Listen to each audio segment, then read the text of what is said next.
ಇನ್ನು ಇದೇ ವಿಚಾರಕ್ಕೆ ಸಂಬಂಧಪಟ್ಟಂತೆ ಸುದೀಪ್ ಅವರ ಆಪ್ತ ಚಂದ್ರಚೂಡ್ ಚಕ್ರವರ್ತಿ ಅವರು ಕೂಡ ಮಾತನಾಡಿದ್ದಾರೆ. ಸಿನಿಮಾಗಳನ್ನು ಹಾಳು ಮಾಡುವ ಒಂದು ಪಡೆ ಇದೆ ಅವ್ರು ಮಾತನಾಡಿರೋದು.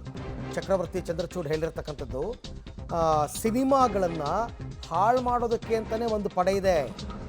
ಪೈರಸಿ ಮಾಡುವವರ ವಿರುದ್ಧ ನಮ್ಮ ಹೋರಾಟ. ಸುದೀಪ್ ಮಾತಾಡಿರೋದು ಇದೇ ವಿಚಾರ.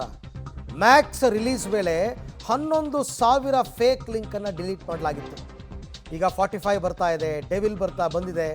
ಎಲ್ಲ ಚಿತ್ರಕ್ಕೂ ಪೈರಸಿ ಸಮಸ್ಯೆ ಇದೆ ಅಂತ FB ಲೈವ್ನಲ್ಲಿ ಸುದೀಪ್ ಆಪ್ತ ಚಂದ್ರಚೂಡ್ ಅವರು ಕೊಟ್ಟಿರ್ತಕ್ಕಂಥ ಹೇಳಿಕೆ.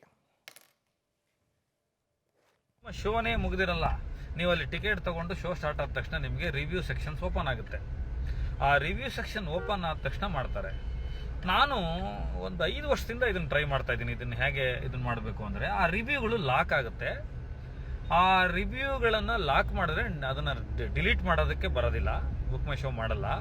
ಎರಡನೇದು, ಆ ರಿವ್ಯೂಗಳೇ ಮೇಲೆ ಇರ್ತವೆ. ನೀವೇನೇ ಪಾಸಿಟಿವ್ ರಿವ್ಯೂಗಳು ಬಂದರೂ ಅದು ಕಾಣಿಸ್ದಂಗೆ ಹೋಗುತ್ತೆ. ಯಾಕೆ ಪಾಸಿಟಿವ್ ರಿವ್ಯೂಗಳು ಬುಕ್ ಮೈ ಶೋನಲ್ಲಿ ಕಾಣೆಯಾಗುತ್ತವೆ? ಒಂದು ಉದಾಹರಣೆ ಕೊಡ್ತೀನಿ ನಿಮಗೆ. ನಮ್ಮ ಮಾರ್ಕ್ ಸಿನಿಮಾ ಬುಕ್ ಮೈ ಶೋ ಓಪನ್ ಆದಾಗ ಇದು ಒಂದು ದಾಖಲೆ. ಇದನ್ನು ಎಷ್ಟು ಜನ ಪಾಸಿಟಿವ್ ಆಗಿರೋ ವಿಷಯಗಳನ್ನು ನೋಡೋದಕ್ಕೆ ಬರುತ್ತೋ ಗೊತ್ತಿಲ್ಲ. 3 ನಿಮಿಷದಿಂದ 5 ನಿಮಿಷದ ಒಳಗಡೆ 45 ಸೆಂಟರ್ಗಳಲ್ಲಿ 45 ಥಿಯೇಟರ್ಗಳಲ್ಲಿ ಹೌಸ್ಫುಲ್ ಆಗುತ್ತೆ. ಅದೇ ಹೌಸ್ಫುಲ್ ಆಗಿರೋ ಸಿನಿಮಾಗಳ ಥಿಯೇಟರ್ಗಳ ನಕಲಿ ಬುಕ್ ಮೈ ಶೋ ಇದನ್ನು ಸ್ಕ್ರೀನ್ ಶಾಟ್ ಕ್ರಿಯೇಟ್ ಮಾಡ್ತಾರೆ.